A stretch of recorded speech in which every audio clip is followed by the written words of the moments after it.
well. So yeah, let's head down to my basement shop and we'll get the fiber laser fired up.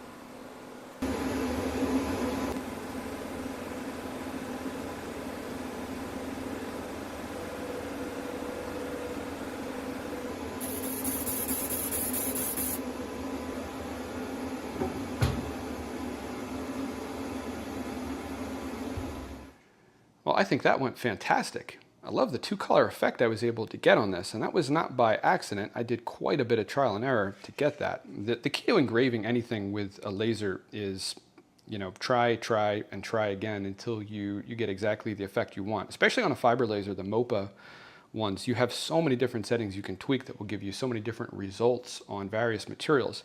Now, the way that I got there, of course, is all that trial and error, and that's what you did not see me do. Initially, I thought I'd only be able to get this brown color, but then kind of by accident, I got this darker color, and I refined the settings, and you could see sort of underneath all the slop here, what I was able to get with the combination of that darker color with the lighter color outline around it, and that's what we ended up doing on the final version here. So if you're going to engrave stuff, always save the earlier versions of your prints that, you know, would otherwise be garbage, because you can practice on them like this.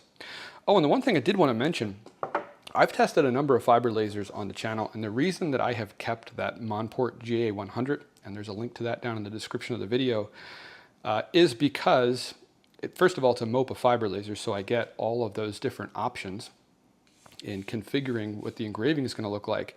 But if you saw, I swung the sort of the pillar that holds the actual laser over to the side, because normally engraving an object this tall just wouldn't be possible on a fiber laser, because you just don't get that much, like that's quite high, you just don't get that much lift on the laser head to be able to engrave something like that. Like engraving on the top of this, that'd be no problem. Probably something twice as thick of this, again, no problem. You know, we get to like 3x, it just doesn't go that high. But being able to swing the gantry over the side gives you, well, I mean, I'd say as much practical height for 3D prints as you want.